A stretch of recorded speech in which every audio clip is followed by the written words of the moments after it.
Hello guys, this is a new episode of Leubner's lecture. It is the second episode of the series about vanilla JavaScript. Today I want to talk about functions, arrow functions, object literals and classes in JavaScript. So let's start right away and head over to our slides. So last time we talked about the basics of vanilla JavaScript and also about arrays, loops and conditions, and today we want to continue with our functions. So a function is defined using the keyword function. This can be seen in the example at the bottom of the slide. There is one important thing that's different from Java. We do not define a return type. So as you see in the example, we can just return anything. In that case, it's the sum of number 1 and number 2.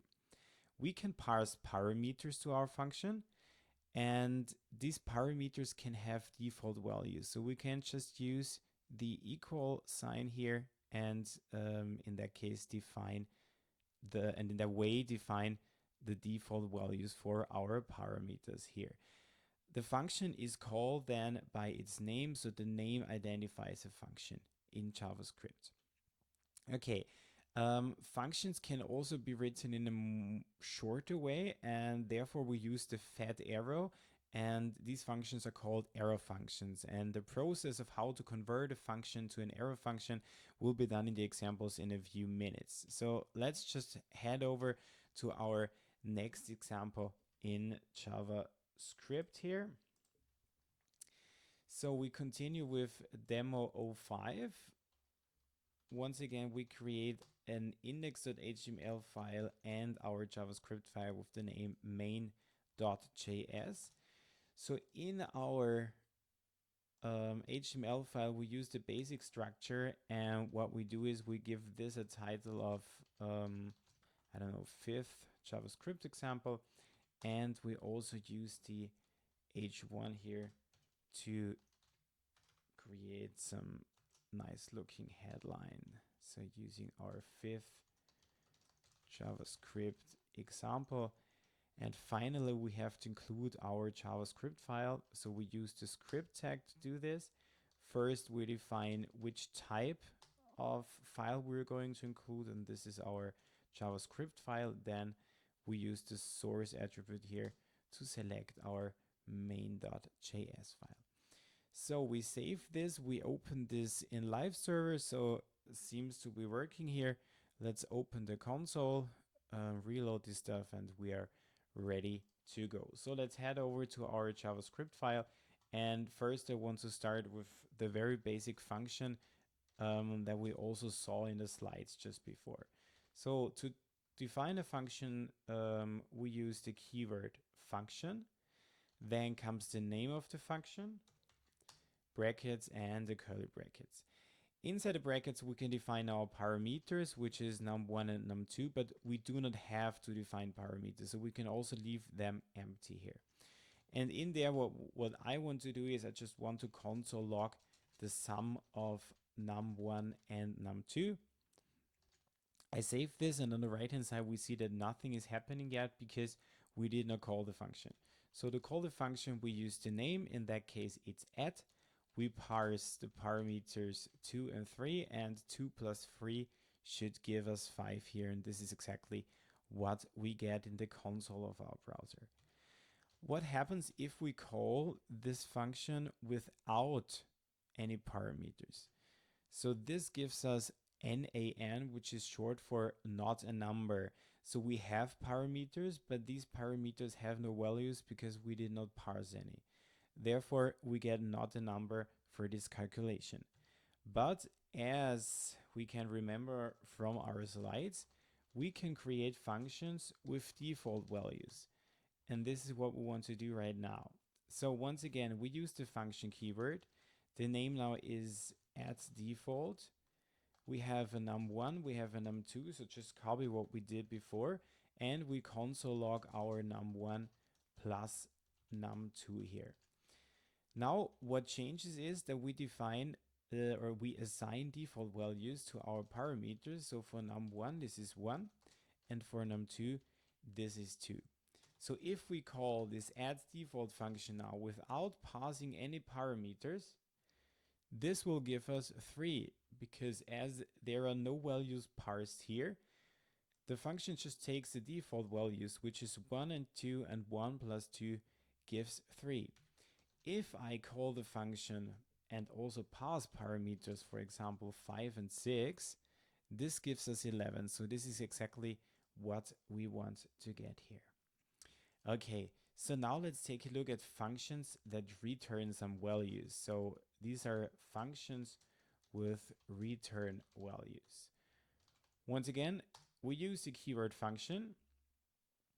Now we give this a name of add_return, so just to differentiate between the different functions. And what we do is, once again, we have a num1 with the default value 1. We have a num2 with the default value of 2. And in there, what we do is we say return num1 plus number 2 here. Good. So we call the function add_return. And we can use, I don't know, maybe 1 and 3. We save this and we see the nothing is printed to the console on the right hand side. And the reason for this is that there is no console.log inside our function body, but the function returns the result. So what we can do is we can just put this whole thing into some console log.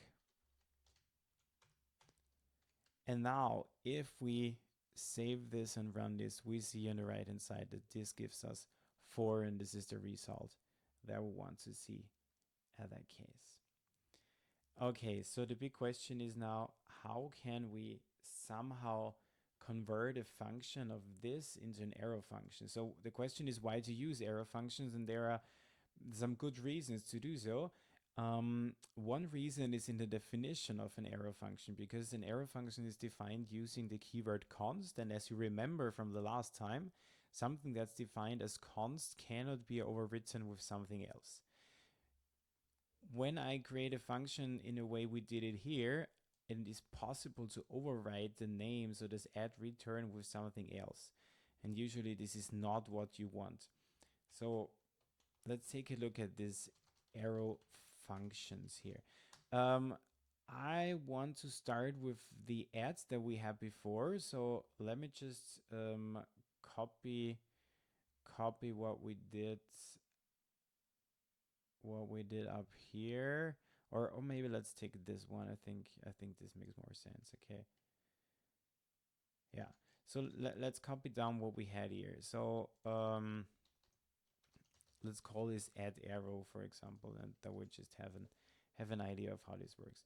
So to prove that this is still working, I will place a console log there where I call the add arrow function with 6 and 7, and 6 plus 7 should give 13. So as long as the 13 is over here, we should be fine with what we do with our function on that side. Okay.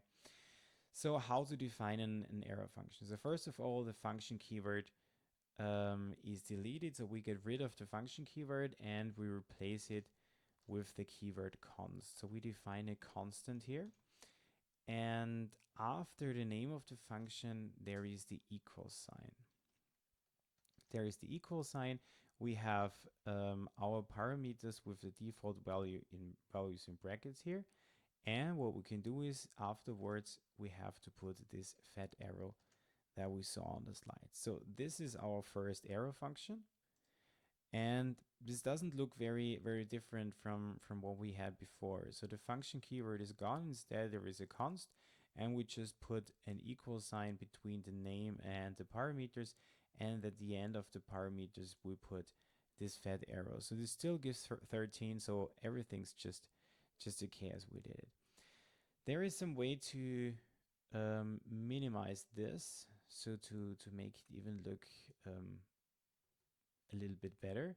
And therefore the first step is to get rid of our curly brackets here.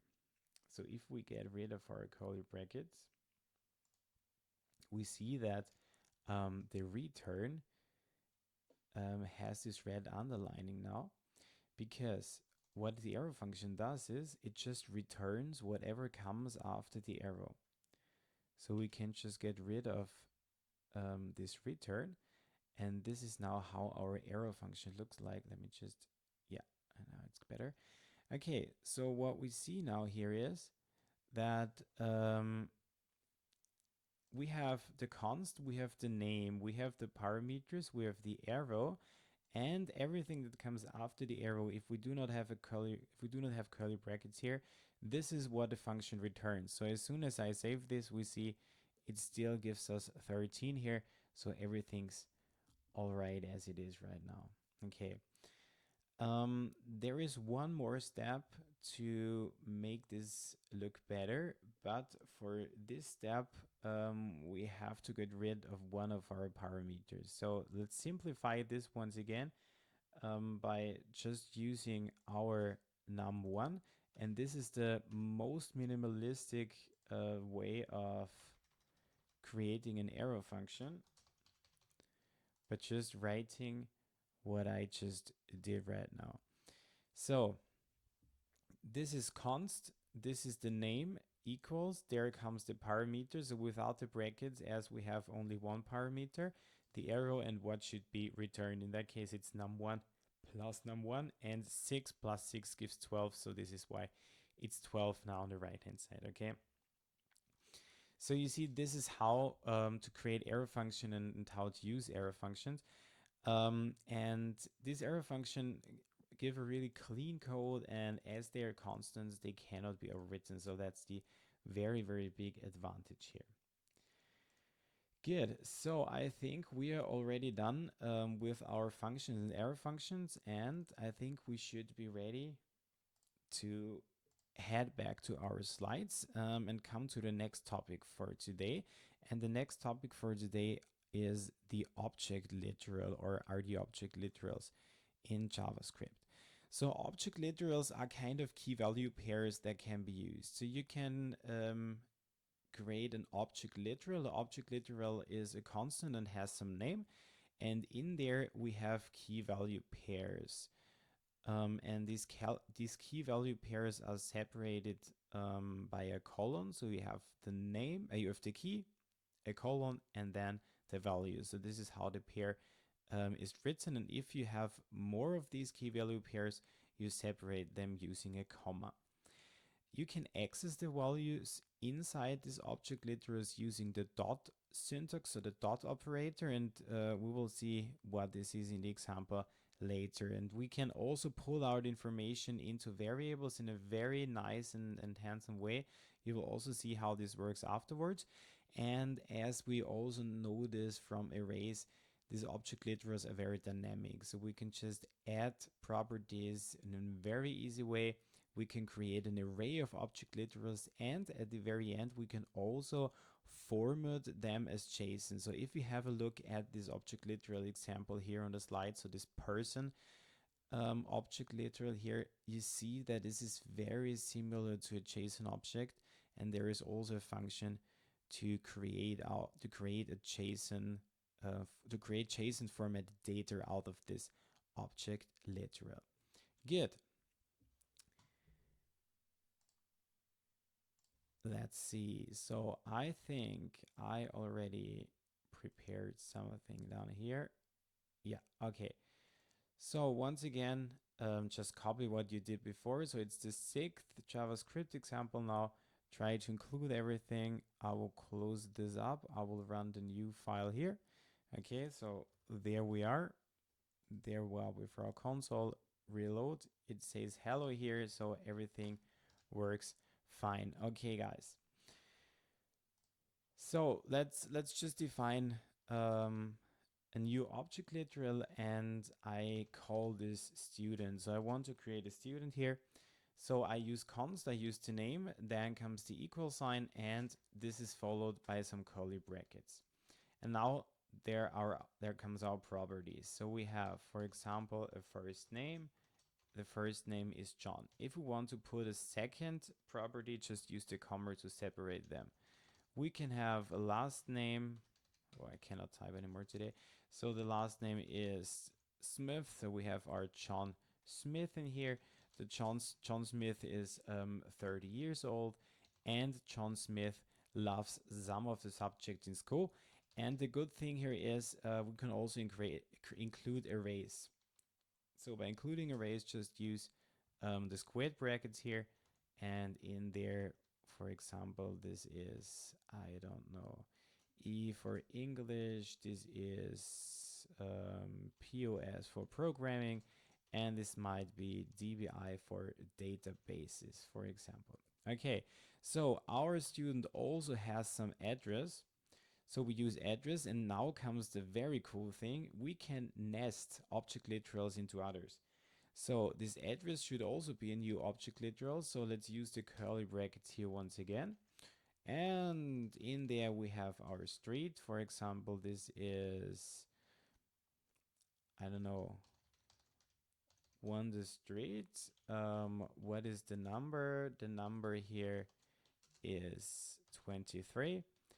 And what is the city? The city of Wonder Street is Wonderland. So it's, yeah.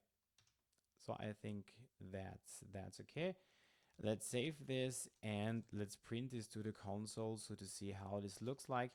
And on the right hand side now we see how our object looks like. So we can press the small arrow here. Then we see we have our first name, we have the last name, we have the age, we have the address, which is an object literal itself, and we have the subject here, and the subject, as we can see, is an array.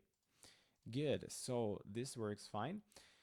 We can access data in there by using the dot operator. So we can say we want to print student.firstname and student.lastname. So, and as soon as you put the dot there, you see all the properties that are accessible from our object literal. So we use the last name here. If we save this, this gives us John Smith on the console. So what happens if we want to print a DBI to the console? So to print this to the console, we can say student.subject. And in the subject array, we want to access the second element, or it's the third element, but the third element has the index 2 because, as many other programming languages, JavaScript is the indexes in JavaScript are 0-based. So they start with a 0, which means English is our 0 element. Our first element is programming, and the second element, or the third element on the index 2, is database. So if we log this to the console, we see this gives us the BI here. Okay, so what happens if we want to print only the number of the address? So print the number of the address only. So we once again just do a simple console log, and what we say is student dot.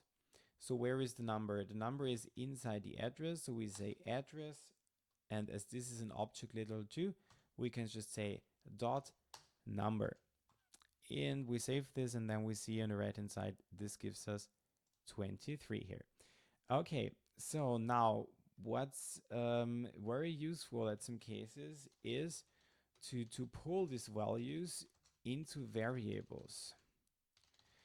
And this can be done by defining a new variables. So we write const, but the way of how we define these variables is a little bit different. So we use the braces here, so our curly brackets, and we define variable names, but these variable names have to match the properties in our object literal. So I want to print the first name and the age, or I want to somehow get out the first name and the age, or pull out the first name and the age. So therefore we write first name. This is our first variable here, and the second one is age. And to pull the values from the object literal in there, we just say equals student. And this is the nice thing now, because we can just, for example, console log our age, and this gives us 30. So the values for the first name and the age are stored in these two variables right now and can be used here. Maybe another example, how to pull from an object literal inside an object literal. This is also working very nice. So we can just say a last name here. We can say address. Address is our object literal. We can just use the colon here, and then once again curly brackets, and we want to get the number. Then we say equals student. And if we console log, and if we console log the last name and the number now, we see this gives Smith and 23, which is exactly what we have here. So it's Smith and it's 23. So that is how you pull out values into variables. Adding a property is very easy. As with arrays, we can just add them. So we can just say student dot, for example, what can we use? Classroom equals 2.0.6. Maybe this is the classroom number or whatever. So we can just define a new property here. And if we console log our student once again, we see that it's different from the first one, because now we also have our classroom in there with 206 as the number. Okay, so yeah, the last thing is to create an array of object literals. So this is also possible. Maybe let's use homework here. And for the array, we have to use the squared brackets. And inside there, we use our curly brackets. So we have a homework list, we have some ID, so this is our first property. We have some subject, for example, WMC, and we have some Boolean that tells us if this homework is already done. So now it's very easy to create the array, because we just use commas here to separate them. So we have another one and another one. So it's ID2. ID2 is now POS for programming. That's also done. And we have 3, which is databases, and this is not done yet. Okay, so this is false. And we can console log our homework now. And if we console log this, we see the output is an array. And inside every array, we have our object literal here. So maybe a short example of how to print POS to the console. To do this, we use homework.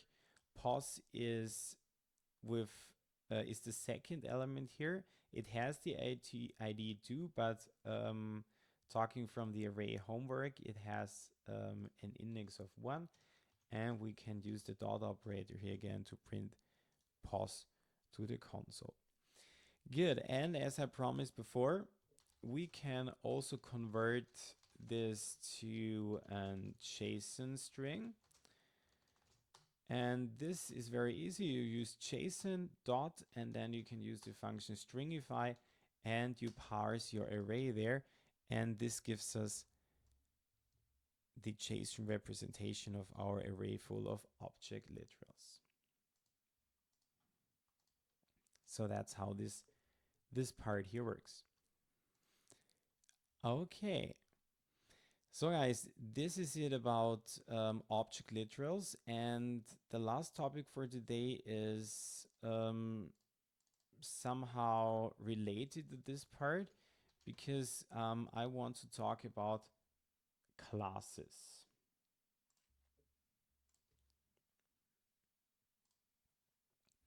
So these are classes in JavaScript. So this is the object-oriented part that we have in JavaScript. And yeah, it's a little bit like Java. We have constructor, we have methods and so on, but in the end, it's different, and it has to be handled in a different way. And it also behaves in a different way. I do not want to do a very deep dive today. It's just somehow giving you the basics so that you can work with it. And we will do a deep dive in some other video then later on. what I want to combine with the classes is how to handle dates. So this is what I have as a topic here.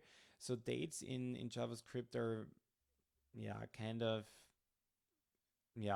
interesting to handle, to say it that way. The default date format is using two digits for the month, a dash, 2 digits for the day, and then dash, and followed by 4 digits for the year. We can create a new date or the actual date by using new date or day.now or whatever. We can pass the string here. We can also pass some time.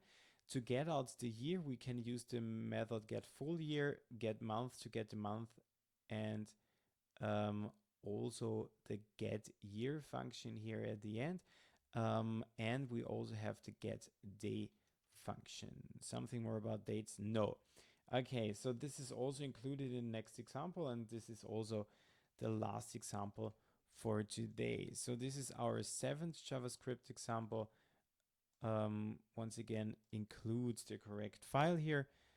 I prepare everything for you that you're ready. So if you need more time to prepare the setup, just pause the video and go on as soon as you are ready. So we are talking about classes in JavaScript, and we want to create a class person. So to create a class, we use the keyword class once again, and then person. Here we want to stick to our coding conventions that classes are always written with a capital letter at the beginning here, and that is what we do. So for defining the instance variables that we know from Java, we use a constructor, and a constructor is something that's already defined here. So we use the keywords constructor, and we define the parameters that we have. So we have a first name, we have a last name, and we have a birth date. And for our constructor to initialize this variables that we have, we say this dot first name equals first name. So this is similar to Java. This dot last name equals last name, and this dot birth date equals, so to somehow convert this to a date, we say new date, and in brackets we pass the birth date here.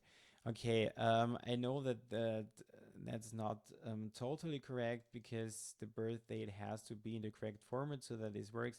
But I think for testing, this should be totally fine. Okay, good. So this is our class, and what we want to do is now we want to create an object of this class, and we do this by creating just a person1, and this person1 is a new person, and then we pass the parameters here to the person object. So this is Oliver Trumer in that way, and it's 12.25.1993. So it's the 25th of December in 1993. And if we log this one to the console, we see we get an object now. We see the birth date, so we also see the different things in there. We have the first name, we have the last name. Under prototypes, we also see in the constructor, we see what's in the constructor, what the name of the constructor is. So that's how classes are represented in JavaScript. To access the variables in there, we can once again use now our the dot operator. So our dot operator, once again, that we know from the object literals, and also this returns us the first name here.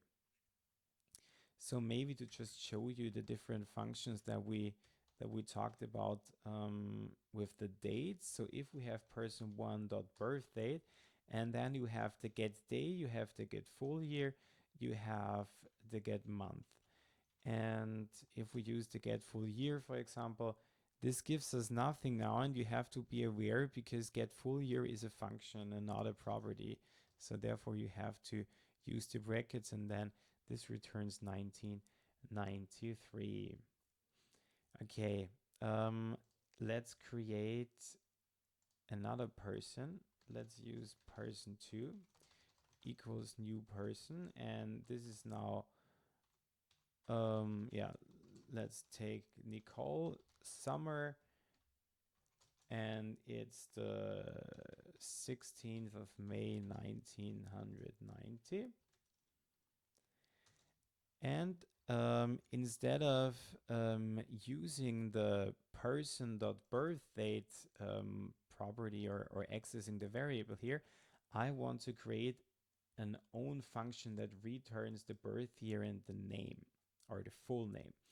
And to do this, we just go inside our class and define a new function. So we do not have to write function or anything else. We just write the name, for example, get birth year in that case.